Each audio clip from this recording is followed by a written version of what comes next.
Hiya. So, I'm Thomas Björge, and I want to introduce the first series I'm going to present here on Patreon. It's called Transformational Attraction, and it's about attracting the things you want to be a part of your life into your life. This is the fundamental what it is. Now, the name, I could be happier with a different name, right?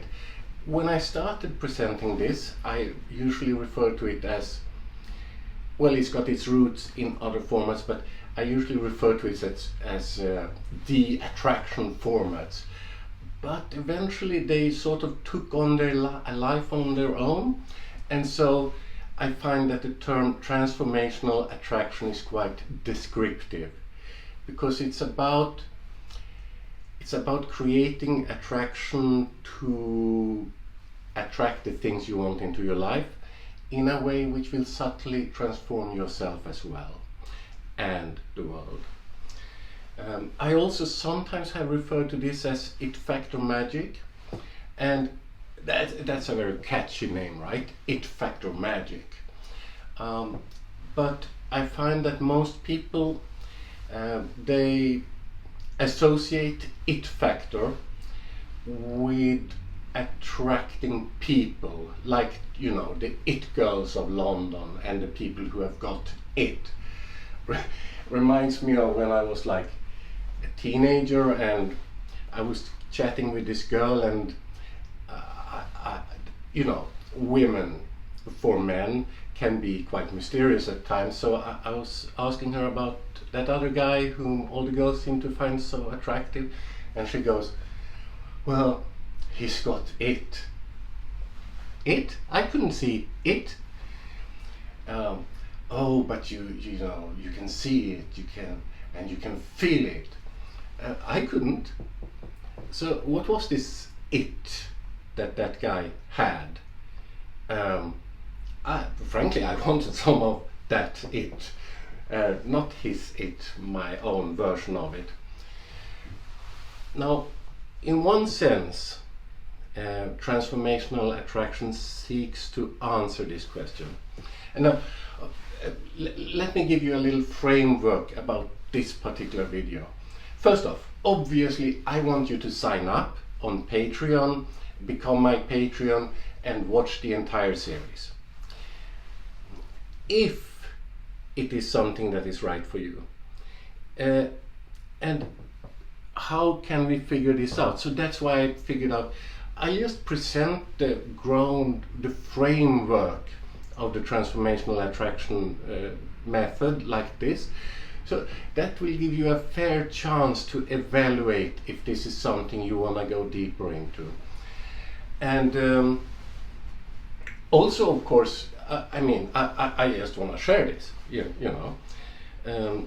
So at least, and honestly, I think even if you decide not to go deeper into this, even if you just watch this video, you will leave and have some value from watching it. Maybe you'll understand something differently. Hopefully you will be able to act or be more effective in this world. Now, let me tell you a little bit about the background for the transformational attraction method. So, a few years back, I was fortunate enough to meet a number of very influential non-verbal influencers, yeah, very effective non-verbal influencers. They would get results from the world, they would get responses from the world that were quite out of the ordinary, extraordinary responses. Now, these people didn't necessarily share, their metaphysical beliefs were very different from mine. So they would think in terms of energy, vibration, spirit,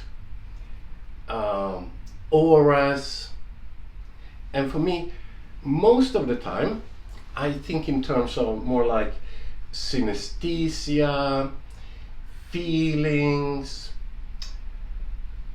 anthropomorphic personifications, synesthesias. Now, the fact that I'm telling you this should make it fairly clear that you do not have to believe in the woo-woo side of things, so to speak. You do not have to believe in auras or energies or vibrations or spirits.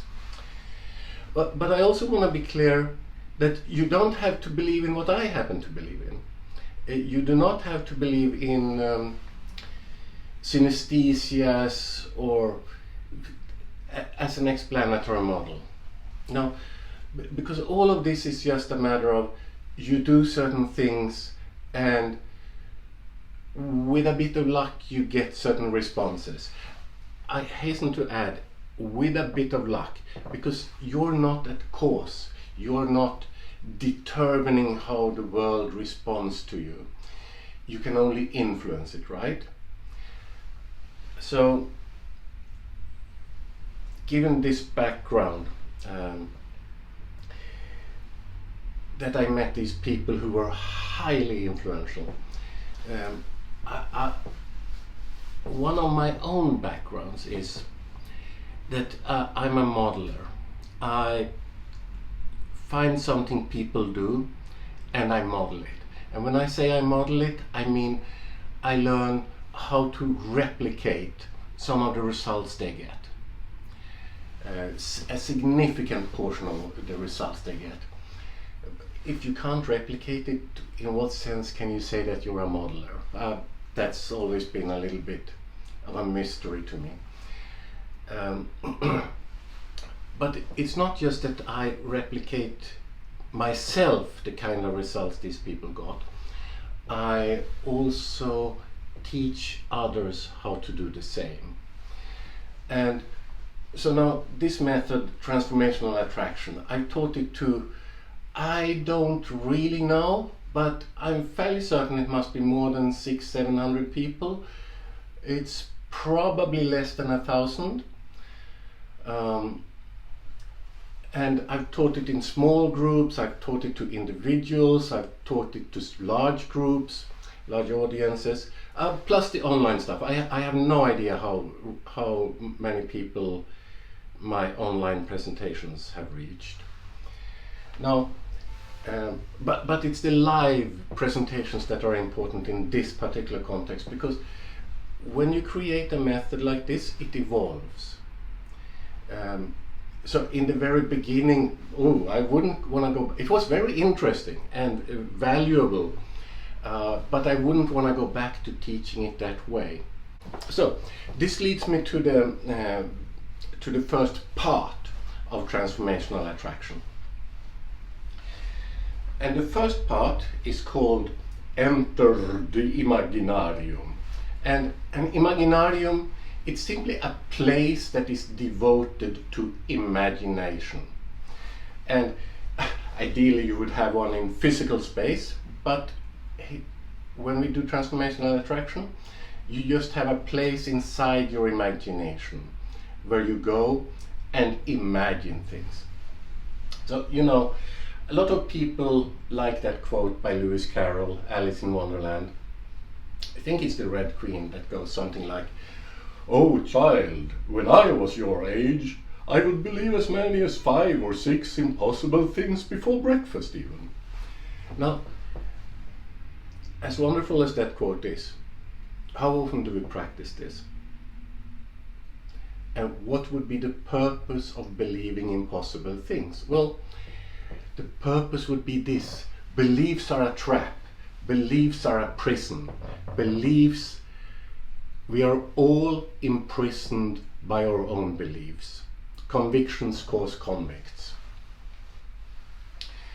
So, in order to escape this prison of belief, we have to liberate ourselves to be capable of thinking thoughts that are outside of our own belief system.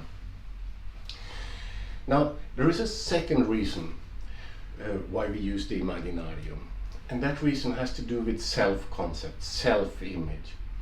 A lot of people are like, oh, but that's not me. And that's a very important response, because sometimes it signifies that does not align with my values, that does not align with who I am on a deep level. Sometimes it's just crap, right? Sometimes it's just, oh, that is not in alignment with my conditioned responses. Sometimes it's just, oh, but all my bad habits say otherwise. That's not me. That's not in accordance to all my bad habits. So, whichever it is, we enter the realms of imagination to create, to subtly change ourselves. And here's the thing. When you change yourself in order to become more attractive, right? There are like two schools of thought that are against this, and both have valid points. And one of them says,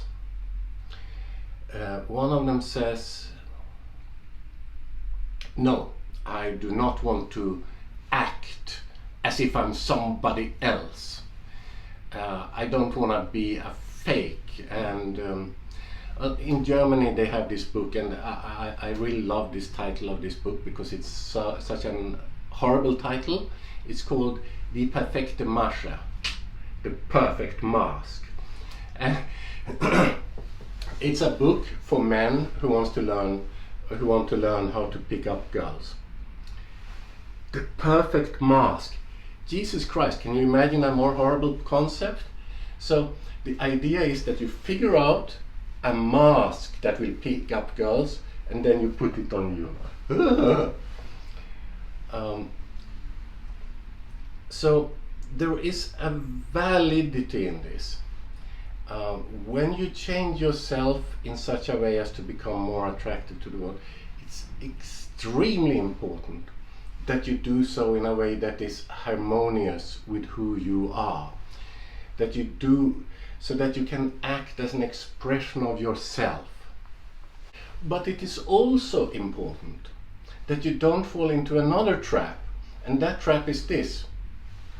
Oh, but I am the expression of my true self, and the universe should just, deliver it. Because it's, after all, it's a mail order catalog. And I want this, and so the universe should deliver it. Yeah, well, I'm not a big fan of Dr. Phil, but what is it he says? How's that working for you? Now, there is something that is truly valid in this.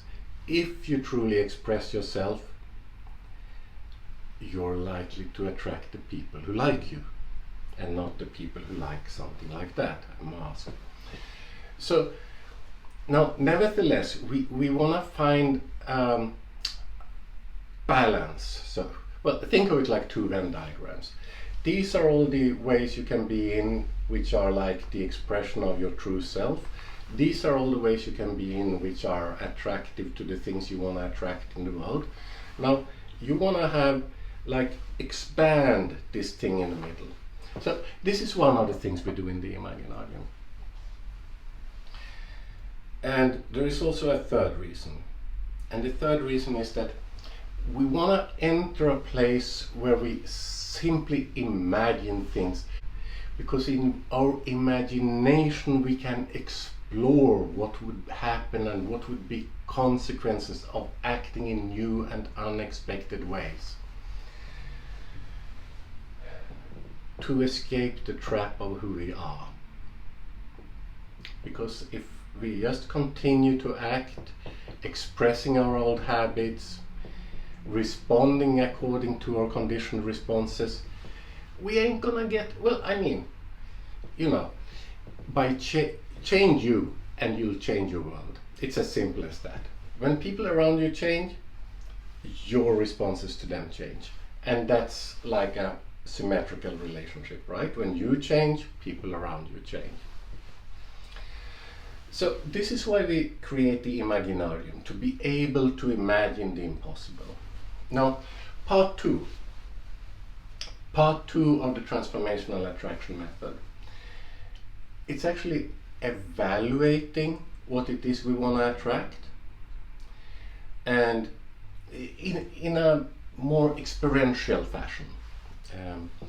So a lot of people, they work very hard, and at the very end they figure out, oh, the grass wasn't as green as I expected, it's not as beautiful, there's nothing on the top of the mountain.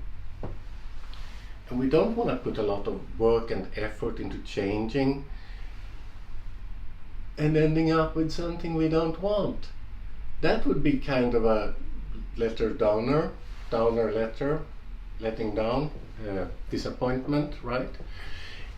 So in the second part, we evaluate things as best as we can by imagining what they would be like in the future, what it would be having already have attracted the thing you want to attract into your world, what it would be like, and what it would be like when you did that a long time ago. This way we really get a long-term evaluation. And then of course, if we find that, oh, that wasn't as sweet as I wanted, we have a way of changing that. Now, the third part of the Transformational Attraction method, well, this isn't so much a part of the method itself. This is more a concept of proof of concept, and it's about how to attract people, or rather how to attract a specific person. Now, just to give you an idea about what this is like, think of someone you find neither particularly attractive, but also not someone who's like, someone who's pretty neutral in your mind. And now ask yourself, what is it that person does? What is it about that person that you find attractive? And what is it about that person that you find maybe not so attractive? Okay. And now go into a state where you actually feel attraction. Just forget about that person for a few seconds. You'll soon think about me again. Just feel attraction. What is it like? Where do you feel it in your body? How do you breathe when you feel attraction, when you feel attracted to someone? And now start looking at that person again in your mind's eye and ask yourself, who would they have to be? How would they have to be in order to match that feeling of attraction in you?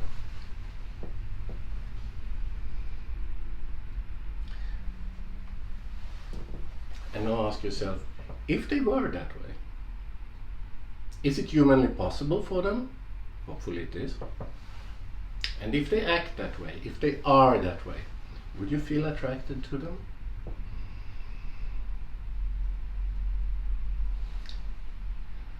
So this sort of shows how one person can change to become attractive to the other person. By the way, like I said, this is just a proof of concept, right? There's nothing about them expressing themselves truly and so on in that little fantasy. But it works as a proof of concept that it's absolutely possible to change in order to become more attractive. Okay, so now let's take that aside and consider this for a moment.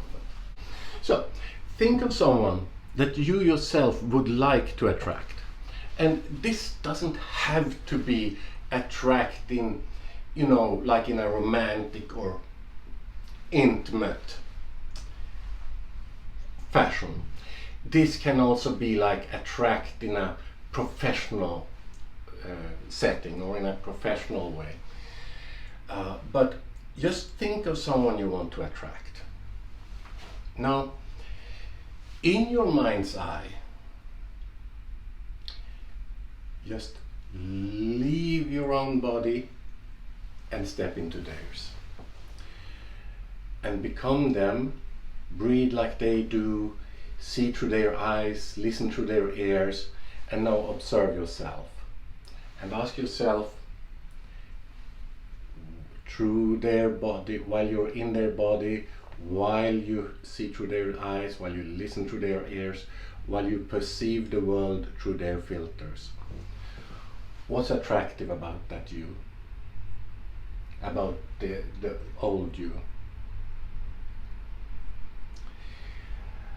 And what's maybe not so super attractive? From their point of view, through their eyes, right?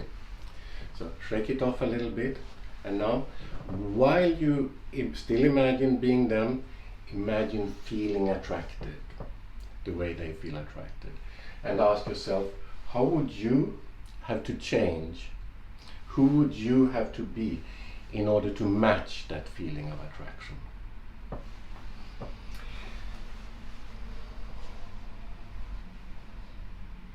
And then leave their body and step into your own body again.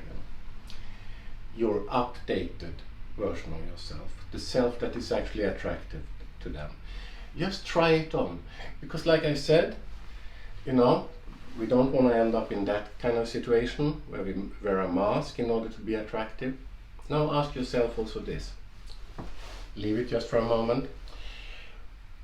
What is the truest expression of yourself that you can find? And how can you transform this you into something that is an expression of your true self? And once you've found that, then you can fully step into it and own it and be it. Don't dream it, be it. So that's the little conceptual proof. So you got yourself, a representation of yourself. You see yourself through the eyes of the other. You see yourself through the eyes of your true self, where you only think about what's a good expression of who you really are and who you really want to be and your values. And eventually you become this new updated version of yourself. Now, like I said, this is more a template, a framework for how to do this, because transformational attraction is not about attracting individual people, though obviously you could use this to do so. And if you do, I strongly suggest you take this part very seriously. Now, the next part of transformational attraction, and now I think it's where it gets a little bit more interesting, and this is where we deal with anthropomorphical personifications. And when I do this, well, first off, what is an anthropomorphical personification? Well, if I ask you, what does justice look like? There is a slight chance that you imagine a lady with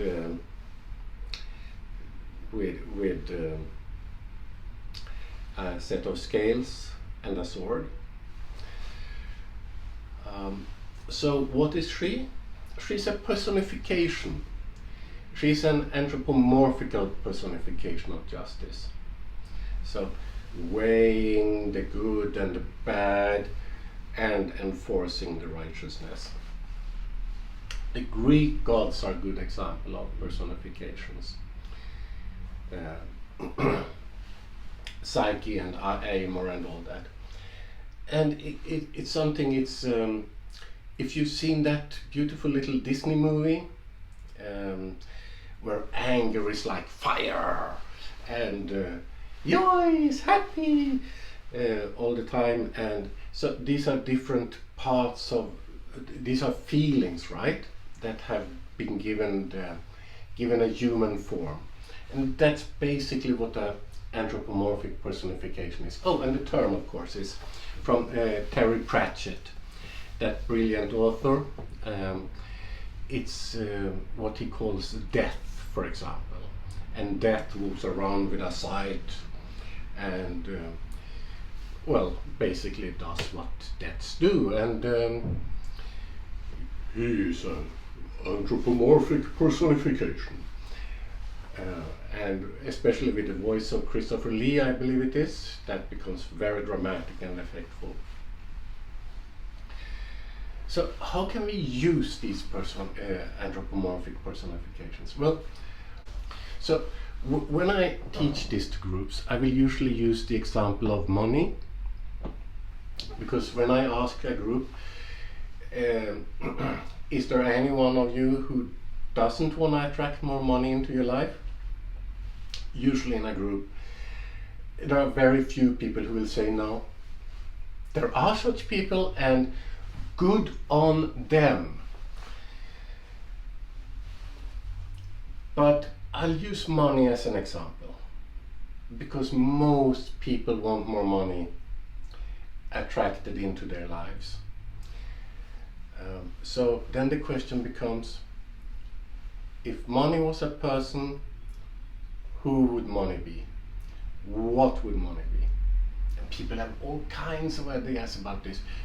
You stick with yours. If you find a spontaneous image of a person arising in your mind who can represent money, that's the one you should stick with.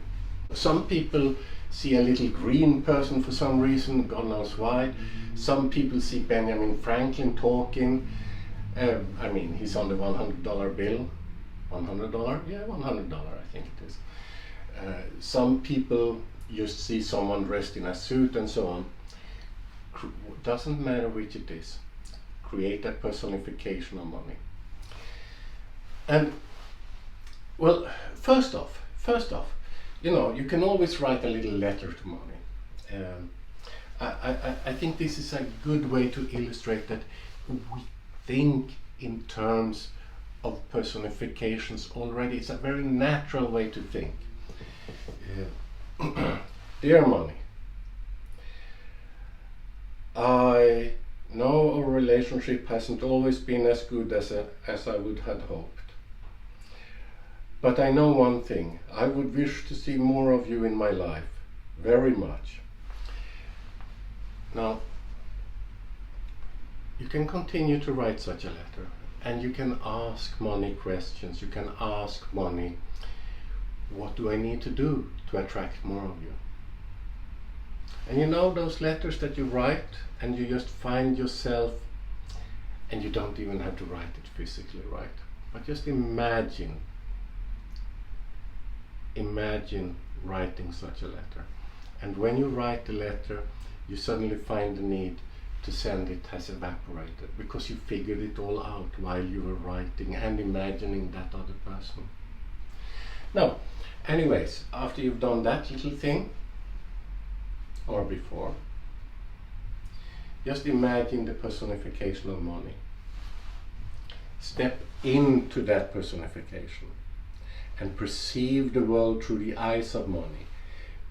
Listen through the ears of money. Have the feelings of money. There are a lot of things money cares about and that money doesn't care about. Now, have a good look through the eyes of money at yourself. And ask yourself, while you're money,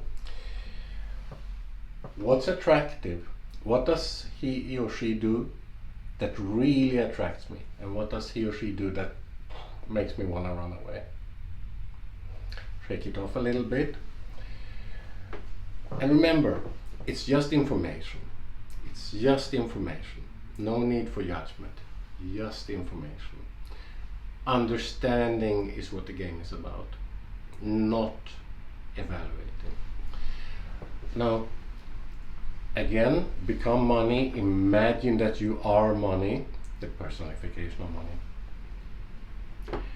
and feel what is it like to be really attracted to someone. What is it like to want to move in their direction? And ask yourself, what would you have to be like? What would you have to be like in order to create that attraction?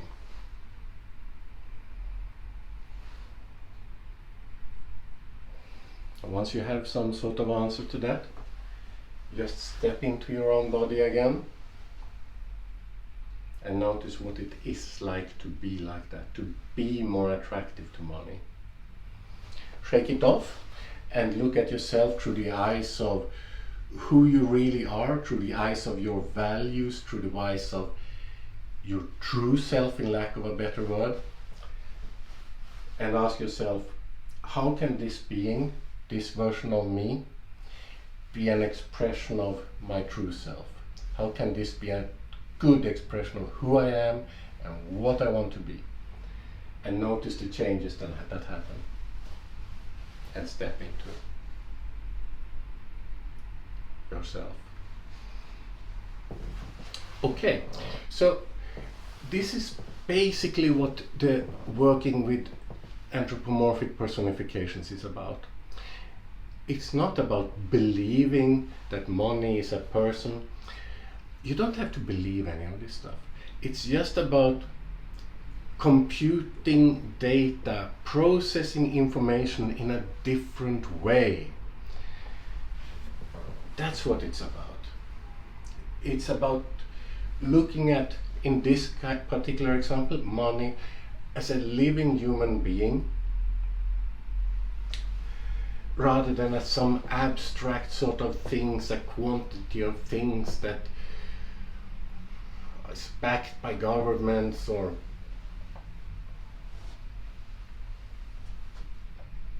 so. It allows you to think in a different way, and quite a few people have had quite a few valuable insights doing this little process.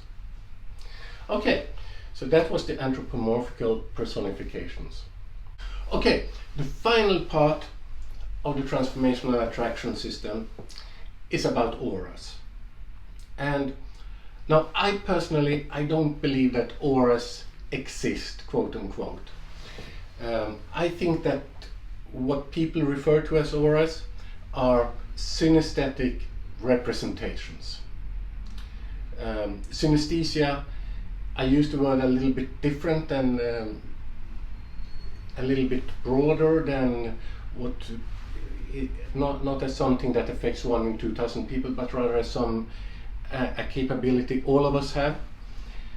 This is the way the word is used in NLP, and I find it quite useful. You have had many experiences of it. So one thing, you see a beautiful sunset and you go, oh, visual input, kinesthetics, feelings as the result. Or you listen to some good music and you go, yeah.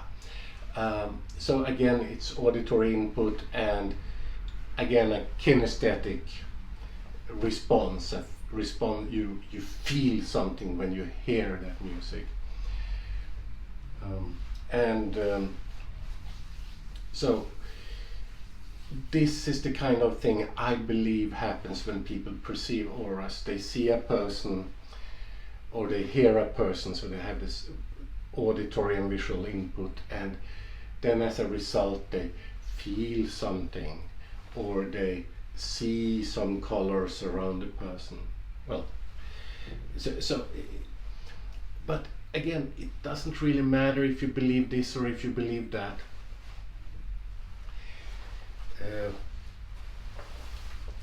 Now, in this part, what we do is we change our auras, or to speak more in line with what my approach, we change the synesthetic representation.